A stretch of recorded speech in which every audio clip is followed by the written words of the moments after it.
Hey guys, Level Cap here, and welcome to another episode of This Week in Gaming, the new show where we cover all things FPS. Hot on the heels of They Shall Not Pass, DICE added 4 new weapon variants to Battlefield 1 CTE. The Hellriegel 1915 Defensive, Subslaughter 1906 Sniper, the Hewitt Automatic Optical, and the Martini Henry Sniper will all be coming to Battlefield 1 in a free update sometime soon. I did a video covering how to unlock them, how good they are, and more, so be sure to check that out. In a nutshell, I'm glad DICE are adding more stuff to the progression system. It's still very basic, but having more goals to achieve with real rewards makes progression much more satisfying, and I really encourage DICE to keep up the practice of adding more free content to the game, as it excites the player base and gives us a little bit more variety and goals to aim for.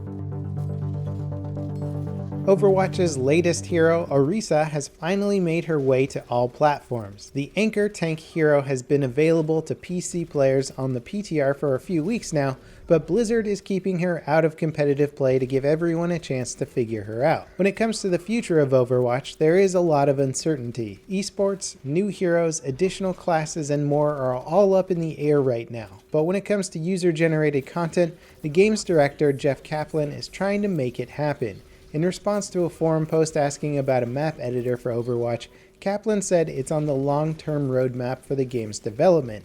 The engine being brand new is the primary obstacle though. The Overwatch team needs to build map-making tools that everyone, not just experienced developers, can use, and that's going to take a long time.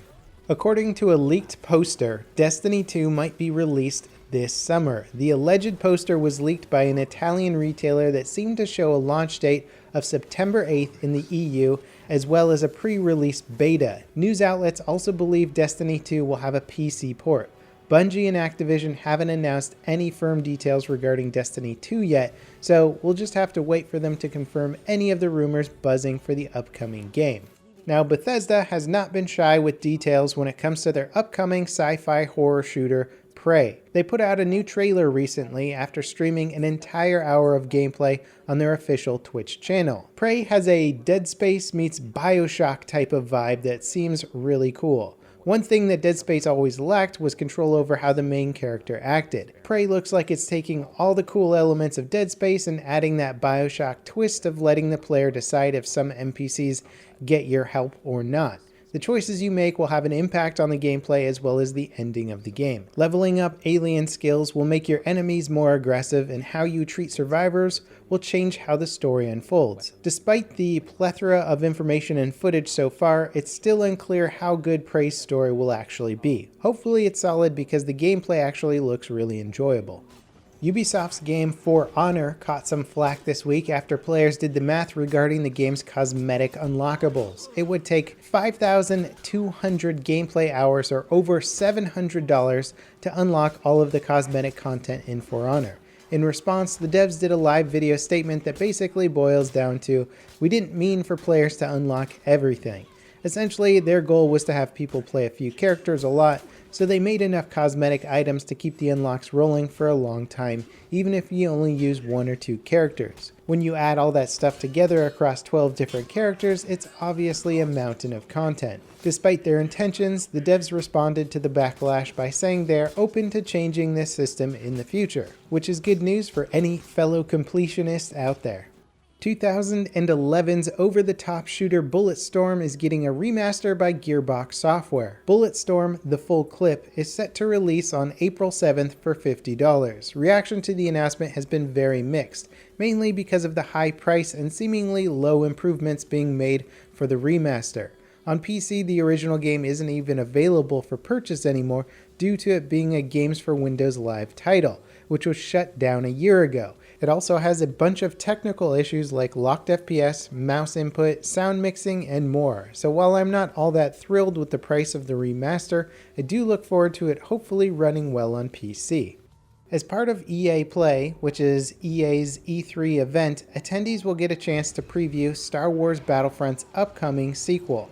Many of EA's upcoming titles, like Need for Speed and their annual sports titles, will also be available to demo. This means we're really not far off from understanding what Battlefront 2 is going to be all about, and if EA has made the necessary changes to make the game a little bit less casual oriented and hopefully have a longer lifespan. Titanfall 2 is getting more free DLC next week. The Colony Reborn DLC adds a new rifle called the R101, a remake of the map Colony from the first game, a new execution animation, and more premium cosmetic items. Respawn promised that all gameplay related DLC like maps and weapons would be completely free. The Colony Reborn DLC is the third such free DLC, and I'm looking forward to more free content. Killing Floor 2 is also getting new free content. The Descent content pack includes 2 new maps, Descent and Nuked, as well as 2 new guns, the Spitfires and Stoner 63 LMG. Killing Floor 2 allows players to create maps and content via the Steam Workshop. Nuked is a community-made map that devs felt was good enough to be an official map. And really, if you're into Killing Floor 2, there's plenty of content to sink your teeth into. The devs supporting the community like this is also pretty cool. Modern Warfare Remastered's paid DLC, the Variety Map Pack, is now available for $14.99. The community was not very happy with the price point of this map pack. It is, however, coming with 10 rare supply drops, which are valued at $20, but this hasn't really swayed the community over much. World War II multiplayer shooter Day of Infamy has left early access on Steam. The hardcore shooter started as a mod for Insurgency that the devs decided was worthy of a standalone release. Reviews of the game were very positive during its early access period, and the devs are already squashing release day bugs discovered by players. Joining the ranks of H1Z1 and the Culling, PlayerUnknown's Battlegrounds has made its way to Steam Early Access. The game originally started as a mod for Arma 2 around the same time that DayZ was seeing huge success as a mod. Battlegrounds was eventually built for Arma 3 and quickly became one of the most popular mods. Unlike the other Battle Royale games out there, Battlegrounds is more of a tactical, skill-based murder simulator.